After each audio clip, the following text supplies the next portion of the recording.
صل على سيدنا ومولانا محمد وعلى سيدنا علي وسيدتنا فاطمة وسيدتنا زينب وسيدنا حسن وسيدنا حسين وعلى آله وصحبه وبارك وسلم بسم اللہ الرحمن الرحیم۔ السلام علیکم ناظرین، پروگرام صبح نور کے ساتھ آپ کا میزبان نذیر احمد غازی حاضر ہے۔ ناظرین کرام، حضرت ابو انیس صوفی برکت علی صاحب رحمہ اللہ کی مشہور تالیف اسماء النبی الکریم صلی اللہ علیہ وآلہ وسلم سے ایک اسم مبارک سیدنا اکبر الناس صلی اللہ علیہ وآلہ وسلم، ہمارے سردار، مرتبہ میں تمام لوگوں سے بڑے، درود و سلام بھیجے اللہ آپ صلی اللہ علیہ وسلم اور آپ کی آل پاک پر۔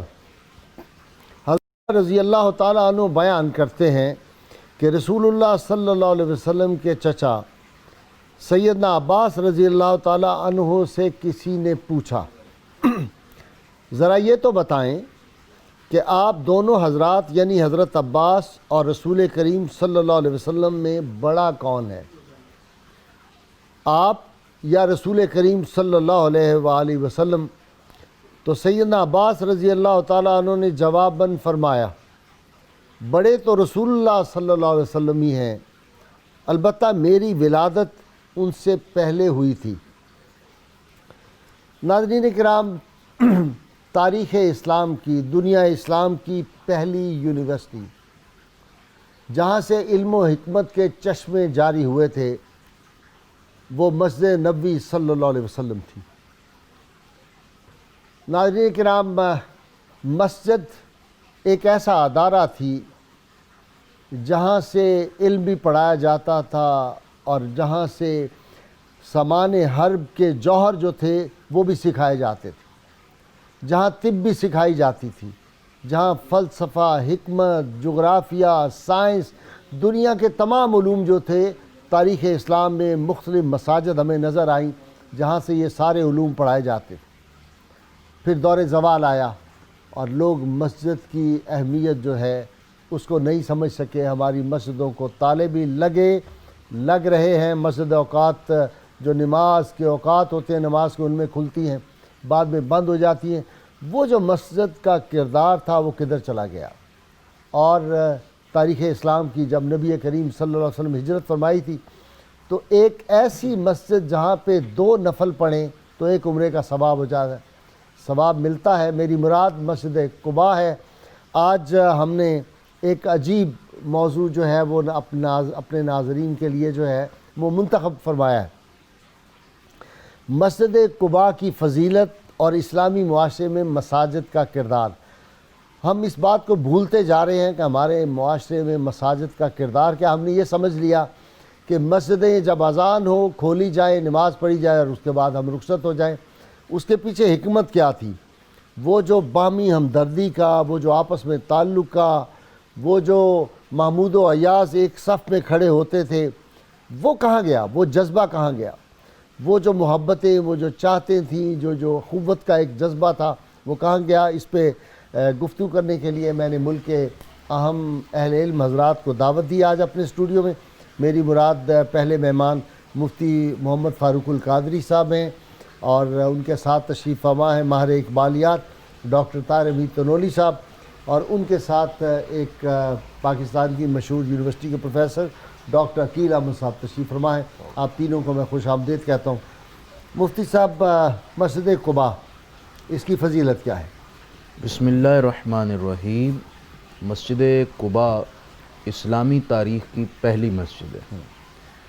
بعد از ہجرت مدینہ منورہ میں آزاد فضا میں خود مختاری کے ساتھ مسلمانوں کو نماز پڑھنے کا موقع ملا تو سب سے پہلے رسول کریم نے پیر والے دن جب مدینہ منورہ کے جنوب مغرب جو بستی قباء کے نام سے معروف ہے اس بستی میں قدم رکھا اور وہاں کلثوم بن ہدم کے گھر قیام کیا تو وہیں پر اسی جگہ جہاں آپ نے نمازیں ادا فرمائیں اسی جگہ کو آپ کی خدمت میں مسجد کے لیے پیش کیا گیا اور وہاں پر تعمیر کا آغاز کیا گیا۔ یہ اسلامی تاریخ کی قدیم ترین مسجد نبوی شریف سے بھی پہلے مسجد تعمیر کی گئی۔ درست۔ اس کی فضیلت ایک تو وہ آپ نے فرما دی حدیث شریف کہ اس میں 2 رکعت نفل پڑھے جائیں تو ایک عمرے کے برابر ثواب ہے۔ رسول کریم صلی اللہ تعالی علیہ وآلہ وسلم ہر ہفتے کو پابندی کے ساتھ کبھی پیدل اور کبھی سواری پر مسجد قباء میں تشریف لے جایا کرتے تھے، اور آپ کے بعد حضرت عبداللہ بن عمر کا یہ معمول تھا کہ آپ کی اس ادا کو پیش نظر رکھ کر وہ بھی معمولاً ہر ہفتے کو مسجد قباء میں حاضر ہوا کرتے تھے۔ مسجد قباء کی تعریف اور فضیلت اللہ تعالیٰ کریم نے بھی قرآن مجید سورہ توبہ میں بیان فرمائی۔ لَمَسْجِدٌ أُسِّسَ عَلَى التَّقْوَى مِنْ أَوَّلِ يَوْمٍ أَحَقُّ أَن تَقُومَ فِيهِ، فرمایا یہ وہ مسجد ہے کہ جس کی بنیاد تقوی اور پرہیزگاری پر رکھی گئی ہے۔ سبحان اللہ۔ کیونکہ یہ نبی کریم علیہ السلام کے ہاتھوں سے اس کی بنیاد رکھی گئی اور آپ نے خود اس کے پتھر اٹھائے اور بڑے بڑے بھاری پتھر اٹھا کر آپ اس کی بنیاد پر رکھا کرتے تھے، بلکہ صحابہ اکرام عرض کرتے یا رسول اللہ آپ اتنے بھاری پتھر مت اٹھائیے، تو آپ انہیں منع فرما دیتے اور شوق کے ساتھ، بلکہ حضرت عبداللہ بن رواحہ شعر گنگناتے تھے اور حضور بھی ان کے ساتھ اشعار پڑھتے تھے۔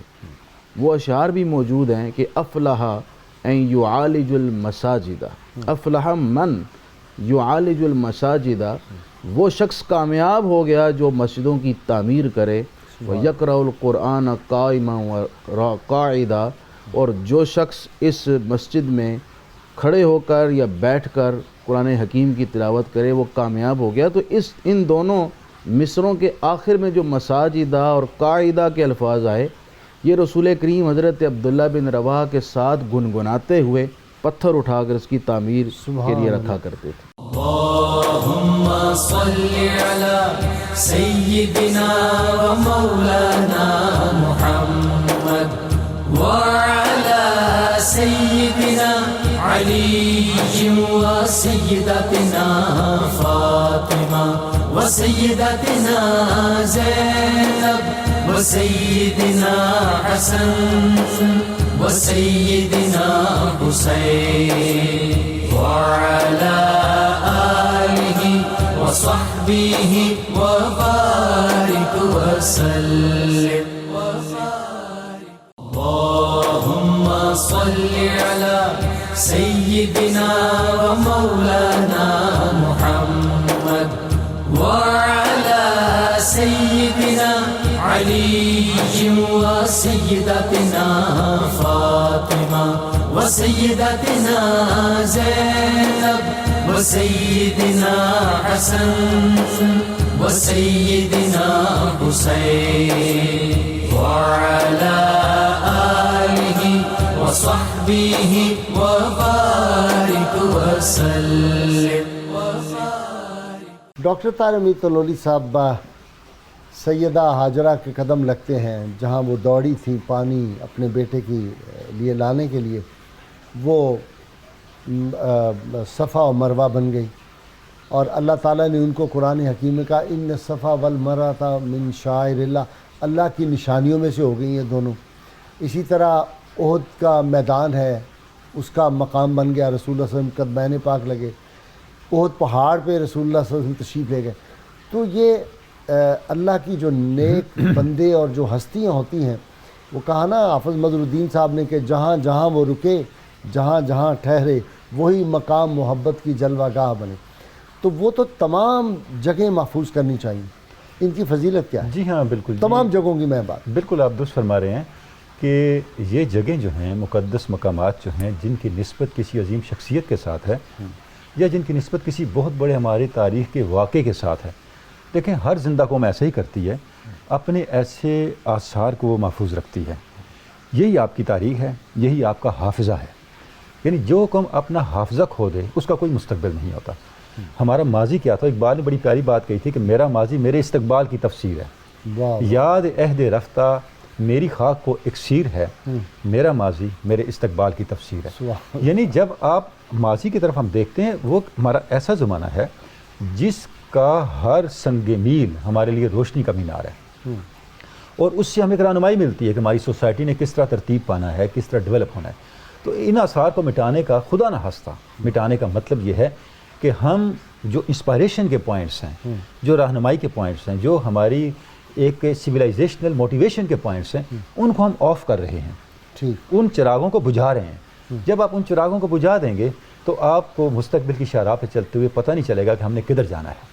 ٹھیک. ان اثرات کو بلا شبہ میں محفوظ کرنا چاہیے. یہ ڈاکٹر ہمارے عقیل، تخال ہیں.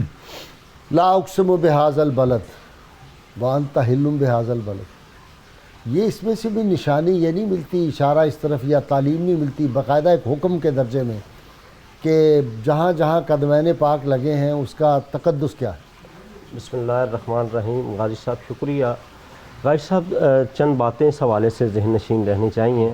پہلی بات تو یہ کہ عموماً ہم تمام معاشروں میں دیکھتے ہیں کہ لوگ ان چیزوں کی بڑی قدر و قیمت قدر کرتے ہیں اور دوسروں کو بھی احساس دلاتے ہیں جن کا تعلق ان کے آباء و اجداد سے ہو، کوئی فکری حوالے سے ہو، ایمانی حوالے سے ہو. تو چونکہ ایک مسلمان کے لیے سب سے بڑا فکری حوالہ ذات مصطفیٰ ہے، نبی کریم علیہ السلام کی ذات اقدس ہے. تو آپ جو فرما رہے ہیں لا اقسم بہذا البلد، اس میں بھی اللہ کریم نے اس نسبت کا احساس دلایا ہے کہ دنیا والوں سن لو کہ اس شہر کی عظمتیں کے اور بھی بڑے وجوہات ہیں، لیکن جو سب سے بڑی وجہ ہے وہ ذات مصطفیٰ ہے. سبحان اللہ. نبی کریم علیہ السلام کو جہاں جہاں سے نسبت ہو گئی، امام مالک رحمۃ اللہ علیہ مدینہ منورہ میں رہتے رہے اور سواریاں ہونے کے باوجود سواری پر نہیں چلتے تھے کہ ان گلیوں سے میرے حبیب گزرے ہیں، پیدل چلتے اور پیدل قضائے حاجت کے لیے شہر سے باہر جاتے تھے. ایک بار حج کے لیے گئے، دوبارہ نہیں گئے، کہیں ساری عمر پاؤں میں جوتا نہیں پہنا. اور حضرت عمر فاروق دعا کرتے تھے یا اللہ مجھے تیرے نبی کے شہر میں موت آئے. تو یہ اس سے اندازہ پتہ چلا کہ وہ جو اہل نظر تھے وہ اپنے جو قلبی اور روحانی رشتے تھے ان کی قدر جانتے تھے، اور اپنے عمل سے دنیا والوں کو بھی یہ لیسن دے گئے کہ جو رشتہ جو بھی کوئی ہو لیکن جو ذات مصطفیٰ سے رشتہ ہے نا، اس نسبتوں کا حق آپ اپنے عمل سے ہی ادا کریں گے. مفتی صاحب، مسجد قباء 550 سال سے وہ جو ممبر ہے وہاں پہ رکھا ہوا آج کل جس پہ خطبہ کھڑے ہو کے دیتے ہیں، یہ 150 سال تقریباً مسجد نبوی شریف میں پہلے تھا اور وہاں سے پھر لایا گیا نیا ممبر جب بن گیا. ان چیزوں کی کوئی برکات ہوتی ہے؟ ان کی ایک تو حیثیت ہے آثار قدیمہ کی اور ایک اس سے ہٹ کے بھی ہے. جی دیکھیں، قرآن مجید پہ موجود ہے کہ تابوت سکینہ، جس میں چند ایک انبیاء کرام علیہ السلام سے منسوب اشیاء موجود تھیں، جس میں تو موسیٰ علیہ السلام کا عصا تھا. یہ تابوت سکینہ کیا تھا؟ تھوڑا سا ناظرین تابوت کے لیے سکینہ بتا ایک صندوق تھا جس میں انبیاء کرام کے تبرکات موجود تھے. ٹھیک. حضرت آدم علیہ السلام کے نعلین اور قمیض مبارک تھی، حضرت ابراہیم علیہ السلام کے منصوبات تھے، حضرت موسیٰ علیہ السلام کا عصا تھا. اس طرح کی دیگر انبیاء کرام کے متبرکات موجود تھے. بنی اسرائیل تابوت سکینہ سے اس قدر عقیدت رکھتے اور اس قدر ان کی برکت کا اعتقاد تھا کہ انہیں بڑی سے بڑی مشکل پیش آتی تو تابوت سکینہ کو سامنے رکھ کر وہ دعا کرتے تو ان کی مشکل دور ہو جایا کرتی تھی. لیکن قرآن مجید میں ہے وَاتَّخِذُوا مِن مَقَامِ إِبْرَاهِيمَ مُصَلًّى، کہ مقام ابراہیم کو مصلی بناؤ. حالانکہ پورا حرم شریف ہی جہاں نماز پڑھیں 1,00,000 نماز کا ثواب ہے. قاضی ثناء اللہ پانی پتی کہتے ہیں کہ اس جگہ کو مصلی کے لیے مخصوص کرنے کا حکم اس لیے دیا جا رہا ہے کہ جہاں اللہ کا کوئی نیک اور اس کا برگزیدہ بندہ ایک لمحہ گزار لے وہ رحمتوں کے چشمے اول پڑتے ہیں. چونکہ مقام ابراہیم پر حضرت ابراہیم علیہ السلام کے قدم مبارک کے نشان ہیں اس پتھر پر، اس وجہ سے حکم دیا گیا کہ اس کی تعظیم کے لیے بھی اور اس جگہ جو خاص رحمتوں کے حصے ہیں ان کو حاصل کرنے کے لیے تم وہاں نماز ادا کرو. ڈاکٹر صاحب، اب جو لیٹسٹ سائنس اور ریسرچ اس پہ ہو رہی ہے وہ یہ ہے کہ جہاں ان کے قدم مبارک لگتے ہیں اس سے ایک خاص انرجی ان چیزوں کے اندر چلی جاتی ہے. دیکھیں نا، یہ کوئی انرجی تو ہوگی کہ استن ونانا جو خشک لکڑی کا وہ ہے تنا وہ بھی بولنا شروع ہو گیا. تو یہ جو ہیں چیزیں ان کے اندر یہ برکات یہ انوار ہوتے ہیں. دیکھیں آپ نے بڑا ایک لیٹسٹ ریسرچ کا بھی اشارہ دے دیا. ایک بنیادی قانون ہے غازی صاحب قبلہ کہ کوئی بھی چیز دنیا میں ضائع نہیں ہوتی. ماشاءاللہ. دیکھیں یہ تو ہاں فزکس آپ کا سبجیکٹ سائنس بھی ہے, مجھے فزکس یاد کا آ گیا. بڑا بنیادی لا ہے, چاہے وہ میٹر ہے یا انرجی ہے, وہ ضائع نہیں ہوتی. اس کی شکل بدل سکتی ہے, اس کا فارمیٹ چینج ہو سکتا ہے, ٹھیک. لیکن آپ یہ سمجھیں کہ وہ خط اب ہم گفتگو کر رہے ہیں, جو بات ہم کہہ رہے ہیں یہ اپنے پورے اثرات کے ساتھ محفوظ ہے, اللہ. اور اس کے اثرات میرے اوپر مرتب ہوں گے, اور اس پہلو سے بھی مرتب ہوں گے کہ میری بات اپنی تمام تر صالحیت, درستگی, ثقافت کے باوجود کس نیت سے کہی جا رہی ہے. اللہ. یہ ساری چیزیں ڈاکٹر صاحب یہ تو بڑا محتاط رہے. آج سے 500 سال 1000 سال پہلے جب کے بعد یہ جب ہم اثرات قبروں میں لیٹے ہوں گے اور تو یہ دوسری ساری ریکارڈنگ چل رہی ہوگی. دوسری چیز, میں کیونکہ یہ تفصیل کا محل نہیں ہے اور مفتی صاحب بھی تشریف فرما ہے, قرآن مجید کی روشنی میں اگر ہم دیکھیں تو جو اس چیز کا اثر ہے وہ ہاریزنٹل ورٹیکل دونوں پرسپیکٹو میں ہے. اچھا. میرے عمل کا اثر جو میرے آباء و اجداد گزر کے ان پر بھی ہوگا, اور جو میرے آنے والی نسل ہے اس پر بھی ہوگا, اور میری ذات پر بھی ہوگا. یہ ذرا ایکسپلین کر دیں, بڑا زبردست پوائنٹ آپ نے کہا ہے. اب دیکھیں جی, اگر ہم قرآن مجید کی روشنی میں دیکھیں, مختصر ہم اشارہ کرتے ہیں. حضرت موسیٰ اور خضر کا واقعہ ہمارے سامنے ہے. ایک دیوار بنا دی, تو جب موسیٰ علیہ السلام نے کہا آپ نے دیوار کیوں بنائی, انہوں نے فرمایا کانا ابوہما صالحا, واہ. باپ کے عمل کا اثر چلتے چلتے اولاد تک آ پہنچا. اللہ. یعنی اس کا کیا مطلب ہوا, میرے عمل کا اثر میرے مستقبل پر. اچھا, میں یہاں عمل کر رہا ہوں قرآن مجید سے, سنت سے, یہ چیز اسٹیبلشڈ ہے. عالم برزخ اور عالم میں جانے والے میرے آباء و اجداد تک اس عمل کا اچھا برا اثر پہنچ رہا ہے. ٹھیک ٹھیک ٹھیک. سورہ یاسین کے اندر کئی جگہوں پہ یہ چیز موجود ہے, ٹھیک. اور میری ذات کے اندر تو وہ ہو ہی رہا ہے. یعنی یہ جو فاصل ہوتا ہے, فاصل کیا ہوتا ہے, جب ہڈی کو پھینک دیتے ہیں انسان مر جاتا ہے تو وہ ماحول سے چیزیں جذب کرتے کرتے کرتے کرتے ایک ایسی شکل اختیار کر لیتا ہے, پھر وہ کبھی ختم نہیں ہوتا. اور آپ اندازہ کر سکتے ہیں کہ یہ پودا, جانور, انسان کس زمانے کا تھا. بعین ہی انسان اپنے ماحول سے اثرات جذب کرتا رہتا ہے, اس کے اعمال کے اثرات ماحول پہ ہوتے رہتے ہیں. ٹھیک. کہنے کا مطلب یہ ہے کہ کوئی بھی چیز ضائع نہیں ہوتی. اب کیوں ایسا ہوا, جن وادیوں پہ عذاب اترا حکم ہوا کہ وہاں سے جلدی نکل جاؤ, اللہ. ان میں قیام نہ کرو, ان میں تھوڑی دیر رکو, کیونکہ وہاں پہ اثرات اتنے برے ہیں. وہ اثرات کہیں آپ کو اپنی گرفت میں نہ لے لیں. اللهم صل على سيدنا ومولانا محمد وعلى سيدنا علي وسيدتنا فاطمة وسيدتنا زينب وسيدنا حسن وسيدنا حسين وعلى آله وصحبه وبارك وسلم. اللهم صل على سيدنا ومولانا محمد وعلى سيدنا علي وسيدتنا فاطمة وسيدتنا زينب وسيدنا حسن وسيدنا حسين وعلى آله وصحبه وبارك وسلم. مساجد بیٹیاں, حدیث شریف میں ہے کہ پوچھا گیا کہ اللہ تعالیٰ کو سب سے زیادہ کون سی جگہ پسند ہے, تو ارشاد فرمایا احب البلاد اللہ تعالی مساجدہا, اللہ تعالیٰ کو روئے زمین کے تمام حصوں میں سب سے پسندیدہ مسجدیں ہیں. یوں سمجھ لیجئے کہ کعبۃ اللہ شریف آفتاب ہے اور یہ ساری اس کی ضیائیں ہیں, کرنیں ہیں, یا یہ سارے چاند ہیں. یہ بھی تو ہے نا جو حدیث میں کہ کعبۃ اللہ بیٹیاں شریف سے ہیں, روشنی کعبہ ملے کی گا. بیٹیاں ہیں. ان لفظوں کے ساتھ تو میں نے کہیں اس طرح کے اس الفاظ طرح نہیں کا پڑھے, لفظ میں نے پڑھا ہے. ممکن ہے, لیکن میری نظر میں اس طرح اس الفاظ میں کہہ سکتا ہوں یہ سب چاند ہیں اور یہ کعبۃ اللہ شریف سے روشنی لے رہے ہیں.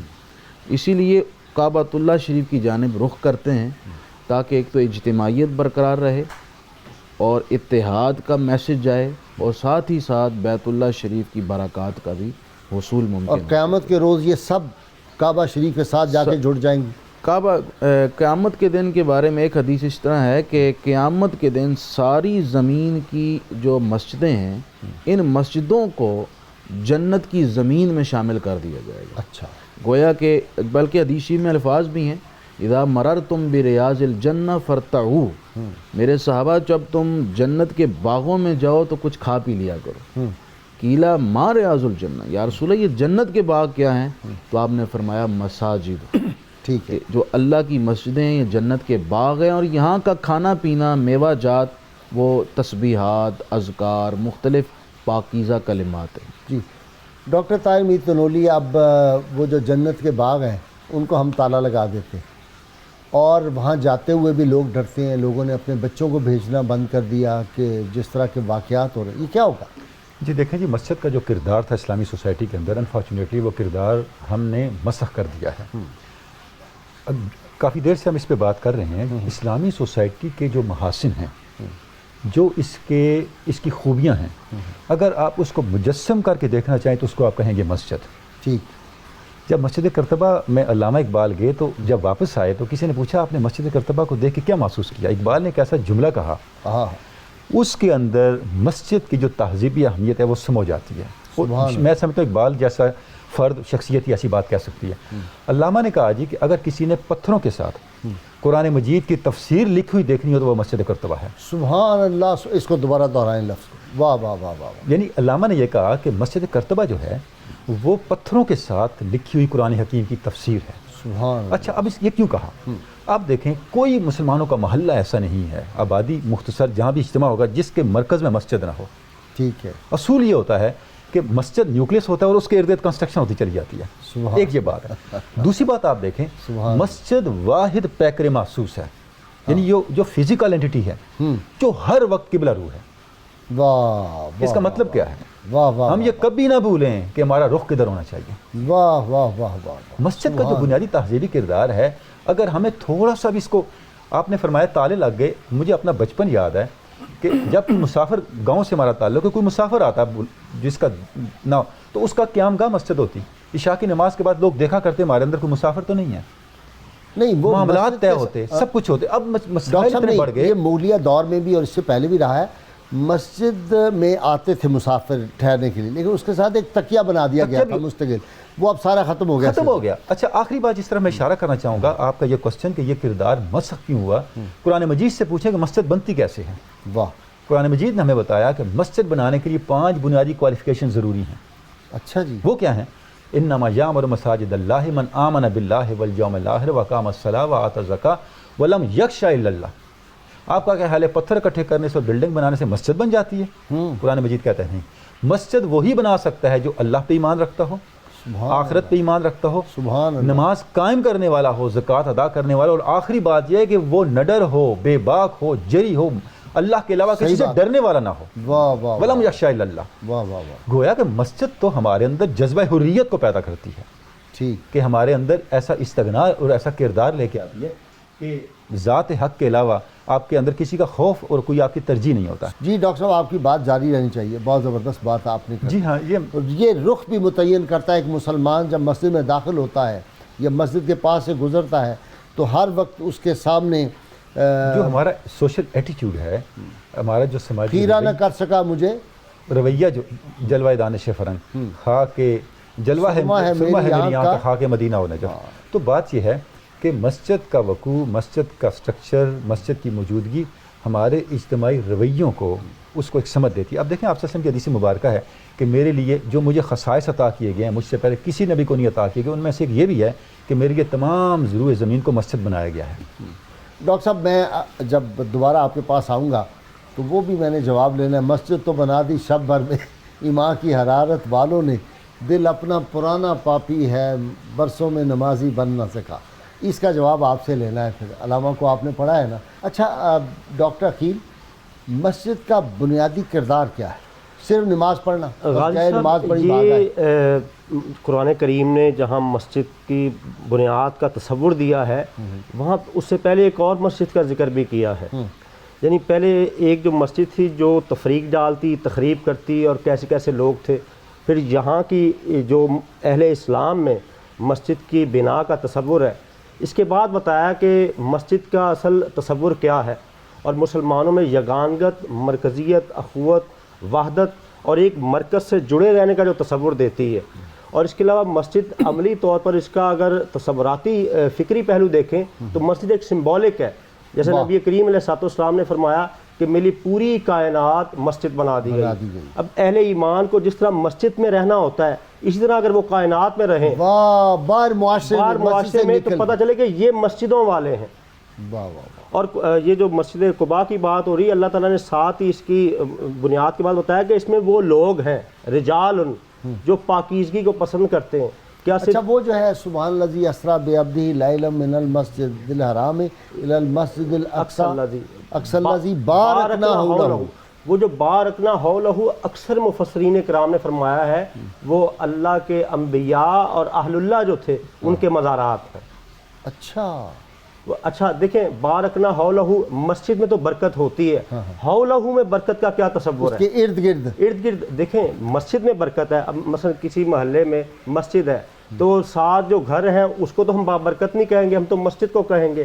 تو ادھر جو حولہ جو بارکنا حولہ اللہ نے فرمایا اس کا جو ماحول ہے وہ بابرکت اس لیے ہو گیا کہ اکثر کئی انبیاء کرام اور اہل اللہ اور ان کے جو متبعین تھے ان کے مزارات ادھر ہیں. اللہم صلی علی سیدنا و مولانا محمد وعلی سیدنا علی و سیدتنا فاطمہ و سیدتنا زینب و سیدنا حسن و سیدنا حسین وعلی آلہ وصحبہ وبارک وسلم. اللہم صلی علی سیدنا و مولانا محمد وعلی سیدنا علی و سیدتنا فاطمہ و سیدتنا زینب و سیدنا حسن و سیدنا حسین وعلی آلہ وصحبہ وبارک وسلم. وہ جو باقی مٹی بچی تھی وہ پوری دنیا میں پھیلا دی گئی، اس طرح کا کوئی ہے؟ اس طرح کی روایت نظر سے تو نہیں گزری، میرے علم میں تو نہیں ہے. لیکن چونکہ اللہ تعالیٰ نے ازل میں ہی فیصلے فرما دیے ہیں اور زمین کے جس حصے کو اپنی ذکر کے لیے اپنی یاد کے لیے پسند کیا ہے اور جسے مقدس ترین حصہ زمین بنایا تھا اس سے وہاں مسجد بنا دی گئی. اچھا مفتی صاحب آپ چونکہ مفتی ہیں، جہاں رات کو حکومت کی جگہ نظر آئی وہاں جلدی سے مسجد رات کو بنا دی؟ نہیں، ایسا یقیناً کسی صورت بھی ازرو شرع جائز نہیں ہے. کسی کی مملوکہ زمین پر بلا اس کی اجازت کے یا بغیر اس کے وقف کیے کہ مسجد خود بنا دینا، یعنی اسے غصب کر کے وہاں مسجد تعمیر کر دینا، یہ کسی صورت جائز نہیں ہے. خود نبی کریم صلی اللہ علیہ وسلم نے اس کا بالکل ادا کیا. مسجد نبوی شریف کی زمین کی جگہ خریدی، بلکہ ان بچوں کی جانب سے پیشکش کی گئی تھی کہ آپ یہ جگہ یہاں مسجد بنا لیں، ہم کوئی آپ سے معاوضہ طلب نہیں کرتے، لیکن آپ نے بہر صورت انہیں اس کا معاوضہ ادا کیا پھر وہاں مسجد بنا. اچھا مفتی صاحب اس طرح کی کوئی حدیث پاک ہے نا کہ عورتوں کو بھی مسجد میں ان کا حصہ دو؟ ابتدائی زمانہ میں عورتیں مسجدوں میں آیا کرتی تھیں، لیکن جب سیدنا فاروق اعظم کا دور آیا تو آپ نے اس وقت جب اختلاط محسوس کیا اور آنے والے مسائل کو بھانپ لیا اور امت کی جو آزمائشیں تھیں انہیں آپ نے محسوس کر لیا، تو پھر آپ نے منع فرما دیا کہ مردوں کے ساتھ اختلاط کے پیش نظر ہونا. لیکن الگ ان کا حصہ تو دینا اگر چاہیے. بعض مساجد میں اگر خواتین کے لیے ایک الگ تھلگ جگہ ہے، میں نے دیکھا ہے کئی مساجد میں بیسمنٹ بنائی جاتی ہے یا اس سے متصل ایک مقام بنایا جاتا ہے، رستہ الگ سے ہوتا ہے، وہاں خواتین وہ تو بہت ضروری ہے. تو بلکہ تربیت آنا کیسے ہوگی چاہیے، ان کی؟ کیونکہ ہمارے معاشرے میں دیکھیں ایک حدیث شریف بخاری شریف میں ہے، قرب قیامت کی علامات بیان کرتے ہوئے فرمایا کہ مساجدہم عامرۃ وہی خراب، کہ مسجدیں بڑی شاندار اور دیدہ زیب ہوں گی مگر ان کی آبادی نہیں ہوگی، وہ خراب ہوں گی،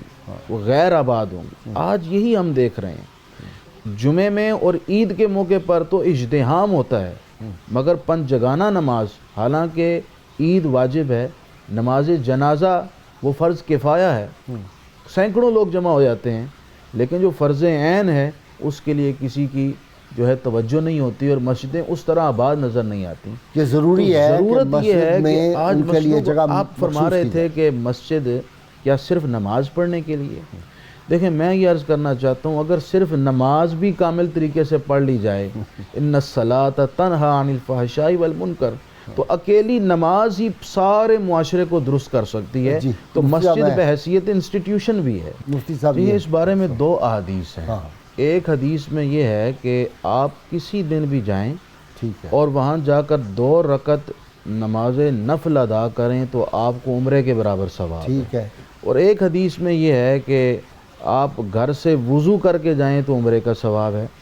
آپ صلی اللہ علیہ وسلم کا معمول تو یہ تھا کہ آپ ہفتے میں صرف ہفتے والے دن جایا کرتے تھے، اس لیے کہ آپ کے کاندھوں پر بہت بڑی ذمہ داریاں تھیں، وہ بھی تو ادا کرنی تھی، تو وہ طے اس لیے تھا۔ آپ صرف ہفتے والے دن اپنے وقت کی سہولت مناسبت کے سے پیچھے جایا نہ کرتے تھے، وگرنہ جو شخص کسی بھی دن جائے اور وہاں جا کے نفل نماز ادا کرے، انشاءاللہ اللہ کریم اسے عمرے کا ثواب عطا بہت فرمائے۔ شکریہ۔ ڈاکٹر طاہر میتنولی، ریممبرنگ گاڈ میں بڑی خوبصورت ایک واقعہ انہوں نے لکھا ہے، نہیں انہوں نے، ہاں مارٹن لنگز نے، میں بھول گیا ذرا نام، مارٹن لنگز نے لکھا، اور انہوں نے کہا کہ مسجدیں مسلمانوں کے ہاں جو قدیم تہذیب تھی، اور اسپین میں بھی یہ جاری رہی، بعد میں یہ ختم ہوئی کہ لوگ اپنے گھروں کے اندر جوتے لے کے نہیں جاتے تھے، باہر کے دروازے پہ اتار دیتے تھے، اندر پاؤں ننگے ہی وہ گھر میں چلتے پھرتے تھے۔ اس طرح جو واش روم ہوتا تھا وہاں پہ آگے ایک چپل الگ سے پڑی ہوتی تھی۔ اس کا مقصد کیا تھا؟ تو مارٹن لنگز نے لکھا کہ اس کا مقصد یہ تھا کہ وہ تقدس مآب ماحول جس میں ہم مسجد میں جاتے ہیں، your houses must be extension of the mask, ایسے ہی وہ ماحول جو ہے وہ ایکسٹینڈ کرے آپ کے گھر تک، ایسے ہی جیسے ڈاکٹر صاحب نے بھی اشارہ کیا۔ درست۔ اچھا جیفر لینگ جو ہے، جیفر لینگ، اس نے جو کتاب لکھی ہے ایون دی اینجلز آسک، اس میں ایک واقعہ ہے دل ہلا دیتا ہے۔ یہ نو مسلم ہے، امریکن۔ اس نے کہا کہ ہماری مسجد میں امام صاحب نے تقریر کی جمعے کے روز کہ عورتیں مسجد میں نہ آیا کریں۔ 125 کنورٹس تھیں جو مسلمان ہوئی تھیں عیسائیت سے، یہودیت سے، اور بھی ہوں گی عورتیں۔ دوسری جمعے کو عورتیں کچھ گئیں، پھر انہوں نے کہا تمہیں شرم نہیں آتی، تمہیں کہا تھا پچھلی دفعہ مت آیا کرو۔ تیسری مرتبہ پھر انہوں نے کوئی ڈانٹ ڈپٹ کی، تو کہتا ہے کہ ٹو مائی نالج 125 خواتین جو مسلمان ہوئی تھی وہ واپس اپنے مذہب میں چلی گئی۔ انہوں نے اتنے سخت لفظ استعمال کیے تھے مسجد میں۔ تو یہ بتائے ذرا۔ جی ہاں، دیکھیں یہ 2 باتیں آ گئیں، ایک تو مسجد کا تہذیبی تسلسل، دوسرا ہمارا مسجد کے اندر رویہ۔ اگر ہم مسجد کے تہذیبی تسلسل کو دیکھیں غازی صاحب، تو جیسے میں نے پہلے تھوڑا سا اشارہ کیا تھا، جو ہماری تہذیبی اقدار ہیں ان کو اگر ہم امبوڈیفائڈ فارم میں دیکھنا چاہیں تو وہ مسجد ہے۔ اب دیکھیں مسجد کا ایک بڑا بنیادی حصہ محراب ہے، پوری مسلم آرکیٹیکچر کا ایک لازمی حصہ محراب ہے۔ سبحان۔ جب ہم تاریخ دیکھتے ہیں، اگر آپ پہچان کرنا چاہیں تو اسلامی تعمیرات کے اوپر جتنی بڑی اتھارٹیز ہیں فائن آرٹس کی اور آرکیٹیکچر کی، وہ کہتے ہیں کہ اسلامی تعمیرات میں 2 چیزیں بڑی نمایاں ہوتی ہیں۔ پہلی یہ ہے کہ بہت ہی کھلی اور روشن ہوتی ہیں، اور یہ مسجد سے آیا ہے۔ آپ ذرا مندر کو دیکھیں کیا ماحول ہوتا ہے۔ ہاں، اور دوسری جو چیز ہے وہ کہتے ہیں کہ اس کے اندر محراب ہوتی ہے۔ اچھا اب اہل علم نے یہ دیکھا کہ محراب شعوری یا لا شعوری طور پہ مسجد کا حصہ کیسے بنی۔ یہاں مجھے اعلیٰ حضرت کا ایک شعر یاد آ رہا ہے، واہ واہ، جو سر پہ رکھنے کو مل جائے نال پاک حضور، تو تو پھر پھر کہیں کہ ہاں اب تاجدار ہم بھی ہیں۔ اگر آپ نال پاک حضور کو رکھیں تو آپ کو ایک محراب کا تصور ملے گا۔ سبحان اللہ، اس کا مطلب کیا ہے؟ سبحان اللہ، سبحان محراب کا اللہ۔ مطلب یہ واہ ہے کہ واہ واہ، آپ ہمیشہ نالین رسول صلی اللہ علیہ وسلم کے سائے میں رہے۔ واہ واہ، اور میں آپ کو یہ عرض کروں کہ آرکیٹیکچر کے ماہرین اس پہ متفق ہیں کہ جو محراب کا سٹرکچر ہے اس میں جو مضبوطی ہے وہ کسی دوسرے سٹرکچر میں نہیں ہے۔ سب سے مضبوط ترین سٹرکچر محراب کا سٹرکچر ہے۔ تو مسجد تعمیر کے لحاظ سے، اپنے سٹرکچر کے لحاذ سے، اپنی ڈائمنشن کے لحاظ سے، اپنے تقدس کے لحاظ سے ہمیں ایک رہنمائی دیتی ہے کہ ہم اس رہنمائی کو اپنی پوری ڈاکٹر زندگی صاحب کا آپ حصہ کی بنائیں۔ بات کی میں تائید میں میرے ذہن سے نکل رہا ہے، ایک ناول نگار تھا بڑا مشہور یورپ کا، اس نے اپنا سفر نامہ لکھا، میں نے پڑھا ہوا ہے، اس وقت وہ مصنف کا نام ذہن سے اتر گیا ہے، شاید یاد آ جائے گفتگو ذرا۔ اس نے کہا کہ ہندوؤں کا جو ٹیمپلز ہوتے ہیں وہ اس طرح ہوتے ہیں، بند بند سے اوپر یوں چلے جاتے ہیں، اور مسلمانوں کی مساجد کشادہ ہوتی ہیں۔ کہتا ہے میں نے محسوس کیا کہ ان کے ظرف کا بھی اس سے فرق ہوتا بلا ہے شبہ کہ ان کے ظرف کھلے ہوتے ہیں، مہمان نوازی اور دیکھیں اس طرح، بلا شبہ اور وہ اپنے انہی ٹیمپلز وہ کی چیز تعمیر آگے کی ریفلیکٹ ہو رہی ہوتی ہے۔ reflect دیکھیں جو اس مسلمانوں کی اعلیٰ ظرفی ہے، اہل علم نے یہ لکھا ہے کہ یہ کہاں سے آئی ہے؟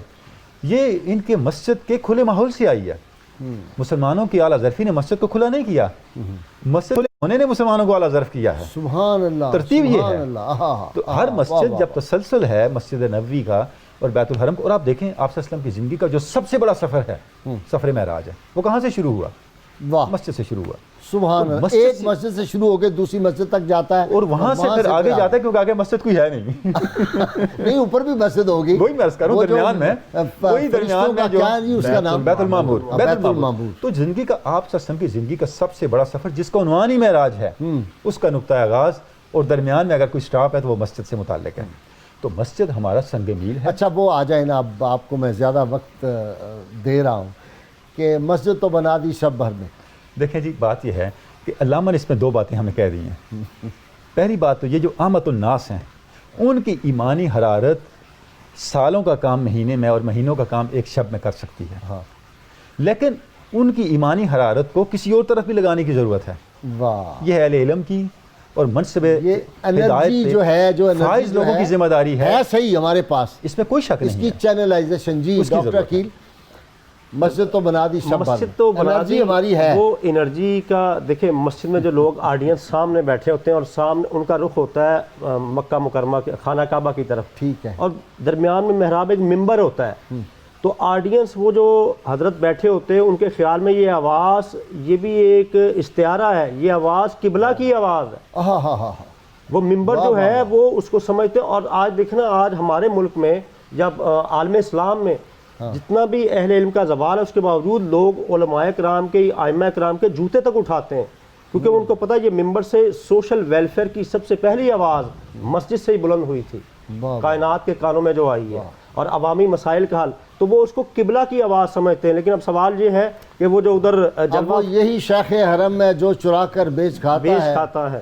ہاں، کیا گلی میں بوزر دل کے اویسو چادر اظہار، اب یہ معاملہ ہو گیا۔ اچھا دوسرا پھر یہ بھی اقبال جو ہمیں ڈاکٹر صاحب اس پہ اتھارٹی میں بیٹھے کہ تیرا دل تو ہے صنم آشنا، یعنی قلب میں وہ کیفیات نہیں آئی، یعنی اپنے دل کو مسجد نہیں بنایا۔ میں جو سر بسجدہ ہوا کبھی تو زمین سے آنے لگی صدا، تیرا دل تو ہے صنم آشنا، تجھے کیا ملے گا نماز میں۔ تو جو اپنے قلوب میں وہ مسجد کا ایک ماحول ہے، محراب کی، مینار کی اور نورانیت کا ماحول ہے، پاکیزگی کا ہے، نفوس کا تزکیہ ہے، افکار کا تزکیہ ہے، یہ سب قائم کرنا ہے۔ جی ڈاکٹر صاحب، ناظرین کرام، کتاب الشفا سے نسخہ روز کی طرح وبائی امراض جس طرح کی بھی ہوں، یہ جو کہتے ہیں کہ جی بہت تیزی سے انفیکشن پھیل رہی ہے، کبھی آنکھوں کی کبھی سانس کی، تو آج کل موسم تبدیل ہو رہا ہے۔ رسول اللہ صلی اللہ علیہ وسلم کا نام نامی اس میں گرامی سیدنا عادل صلی اللہ علیہ وآلہ وسلم 525 بار 525 ٹائمز لکھ کر گھر میں کسی اونچی جگہ لٹکا دینے سے اہل خانہ تمام طرح کی وبائی امراض سے محفوظ رہتے ہیں۔